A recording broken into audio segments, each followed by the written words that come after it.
Afinal, o anúncio da prorrogação da quarentena hoje pode ser tratado como uma jogada política? Quem começa hoje, então, é você, Caio. Pois é, bom, em primeiro lugar, cumpre parabenizar o governador de São Paulo por abrir mão tão rápido, do discurso autoritário e ameaçador de prender cidadãos que precisassem ir às ruas. Então, feitos aí os devidos elogios, vamos à pauta. São Paulo deve ou não estender a quarentena por mais esses 23 dias? Depende de quem estiver respondendo a essa pergunta. Se fosse um cientista ou um grupo de cientistas, a resposta certamente seria não sei.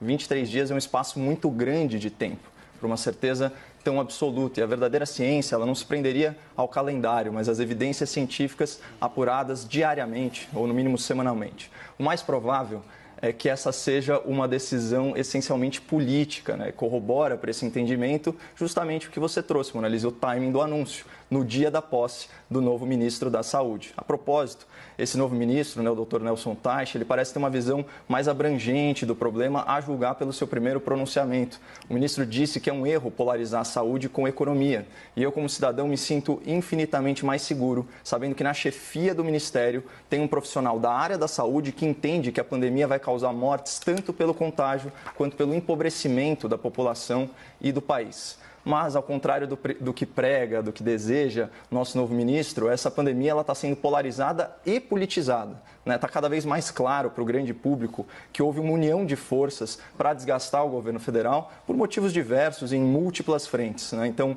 você tem a frente orçamentária, a fiscal, a judicial e também perante a opinião pública. Eu queria falar com vocês um pouquinho dessas 4 fontes de desgaste político. Primeiro, o desgaste orçamentário, falando do sequestro das verbas discricionárias dos ministérios pelo Congresso. Isso antecedeu a pandemia. Desgaste fiscal. O governo federal fica obrigado a bancar a queda de arrecadação de estados e municípios que não precisam oferecer nenhuma contrapartida. Desgaste judicial. O STF privilegiou estados e municípios, já falamos disso aqui, quanto às definições sobre isolamento social. Então, esvaziando o poder de ação do Executivo e do Ministério da Saúde. Traduzindo para o espectador, o presidente não pode mais te autorizar a voltar a trabalhar. Quem manda nisso agora é o seu governador e o seu prefeito. Finalmente, tem o desgaste perante a opinião pública. Qualquer figura que se antagonize ao presidente recebe a atenção da imprensa e é vista com bons olhos. Qualquer defesa que o presidente faça da flexibilização do isolamento é vista como irresponsável e negacionista. Então, nessa pandemia, o Brasil está operando naquela velha lógica. O inimigo do meu inimigo é meu amigo. Isso seria muito válido se o inimigo fosse o vírus. O problema é que o real adversário de muita gente parece ser o presidente da República.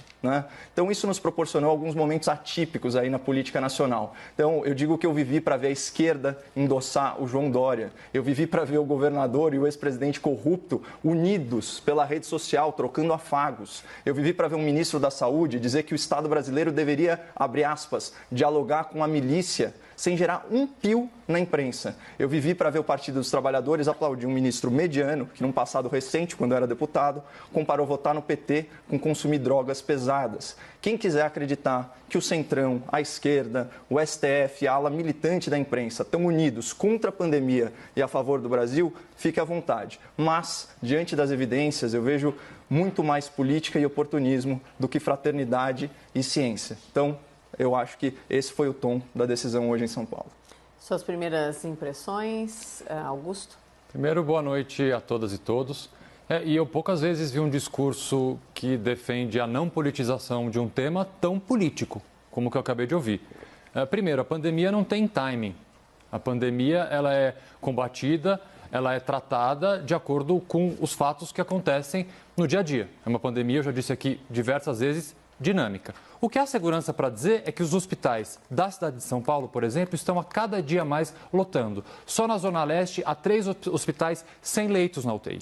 O Emílio Ribas, que ontem estava com 100% de ocupação, hoje terminou o dia com 93%, porque os leitos ou foram desocupados porque as pessoas morreram ou porque tiveram alta. Espero que seja porque elas tiveram alta. Caio? Bom, a pandemia certamente não é política, O vírus não tem ideologia, mas a resposta à pandemia é. E eu já forneci aqui elementos suficientes para o espectador formar a sua opinião. Não sou eu que estou politizando a pandemia, eu estou comentando a sua politização, o que é bem diferente. Eu também acho que a situação ela é gravíssima, mas a gente tem que ser extremamente responsável na forma como a gente transmite, né, nós como comunicadores, debatedores, o que é que seja, na forma como a gente transmite a informação para o público. Por exemplo, você mencionou que o Hospital Emílio Ribas estava com 100% de lotação, só que tem uma informação muito importante a esse respeito. Você sabe quantos leitos de UTI tem no hospital? Quantos, cara? Me conta. Então, mas chutando, o que você imagina? Eu peço que o espectador faça esse exercício breve, um segundinho para imaginar, porque a manchete assusta. Um hospital de referência com 100% dos leitos ocupados. Tem 30 leitos. Né? Então, vocês percebam como é vital essa informação para a real compreensão do que está acontecendo, dos fatos, para a gente não ficar num achismo, usar um número relativo que impacta quando o número absoluto não impacta tanto assim. Então, eu acho que isso é um critério importante, até porque, por ser um hospital de referência, ele é muito disputado. Mas, enfim.